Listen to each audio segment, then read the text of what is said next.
лесной поляночке дугою бегну враг, парнишка на тальяночке играет про любовь. The Kremlin. For decades, the name has instilled mystery and wonder in the people of the West. Because of its role in world politics, because of its role in books and films like the James Bond series. But in reality, we're lucky to have this magnificent collection of buildings. Several times throughout our history, fate almost destroyed the Kremlin. Napoleon, in his defeat, tried to blow it up in 1812. It was this, of course, which inspired Tchaikovsky to write the 1812 overture.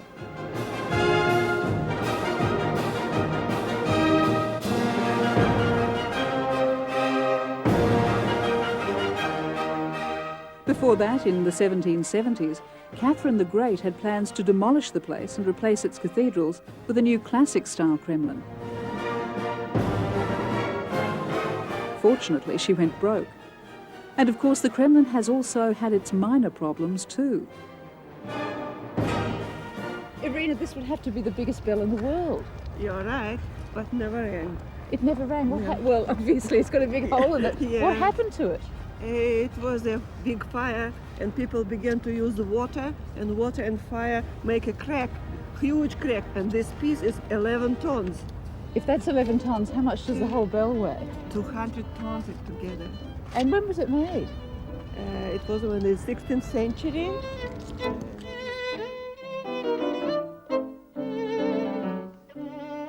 By 1917, there were 31 temples with 51 altars, a monastery and a nunnery, all within the Kremlin walls. After the Russian Revolution, the Bolsheviks closed 13 temples and 22 altars, destroying another 17 churches, 25 altars, the nunnery and monastery, including the oldest building in Moscow. Is this where they came down the stairs for the coronation? Yes, this is very important red porch, which was restored recently, this January exactly.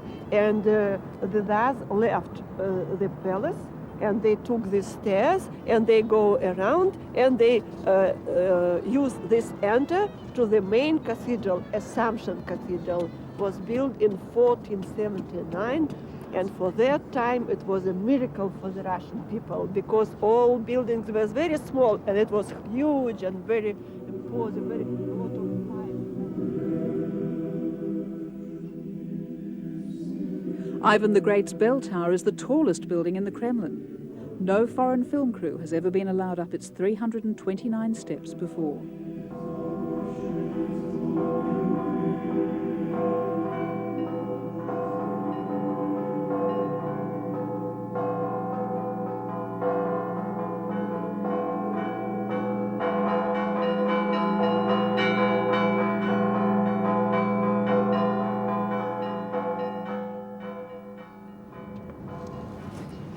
This is a great privilege. We are the first foreign film crew ever to be allowed up on top of the Tsar's bell tower. This building is nearly 400 years old. For over 300 years, it was the tallest building in Moscow. It was a sentry post because this was a fortress. And I'm surrounded by some of the most incredible buildings in history. All these beautiful gold cupolas are just glinting in the sun.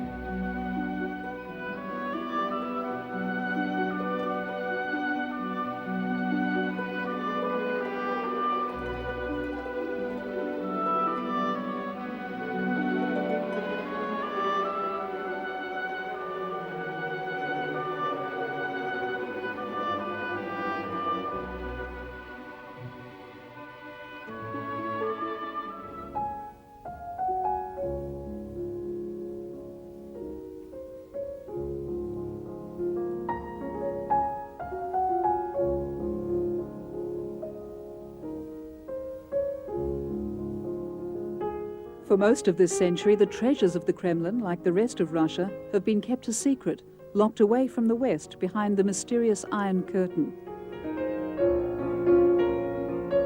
Inside the Kremlin is the Armory Museum, Russia's oldest museum. It contains one of the world's most significant collections of rare decorative art.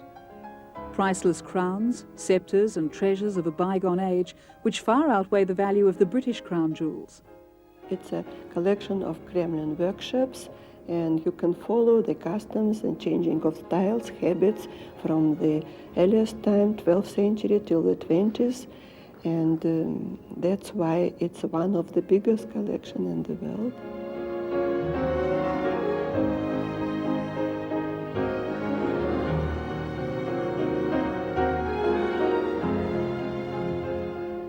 At the time of the Bolshevik Revolution, Tsar Nicholas II was the richest man in the world, worth then billions of dollars.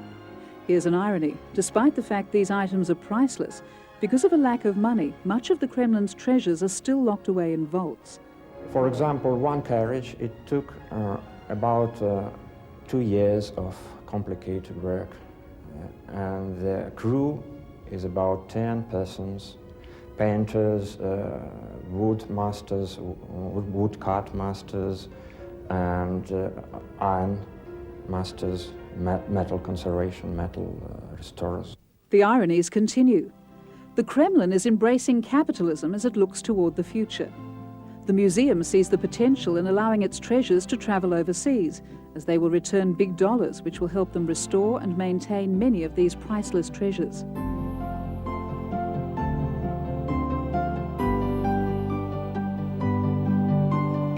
Irina Polonina is in charge of the World of Fabergé collection.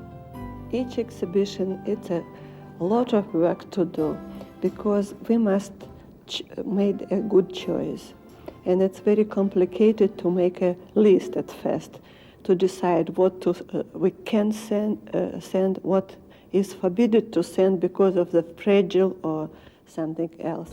The treasures which are going on tour include the fantastic Kremlin egg, which chimed for the first time in years whilst we were filming it.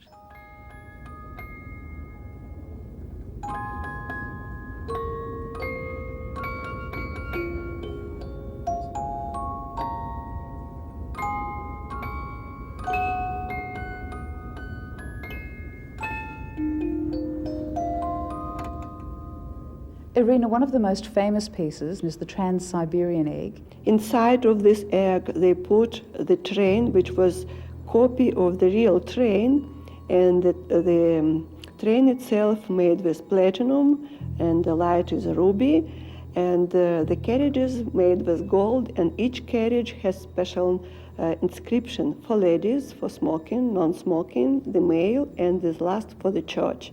There were originally 57 of the famous Fabergé eggs. Unfortunately, the Russians only own 10. The remainder are overseas or lost.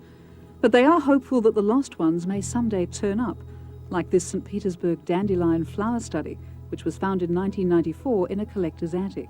Dandelion itself, very interesting because it's a small chips of diamonds. It's the seeds, real seeds of dandelion. The treasures we've shown you both inside the Kremlin and out are but a small sample of the wonders that are Russia.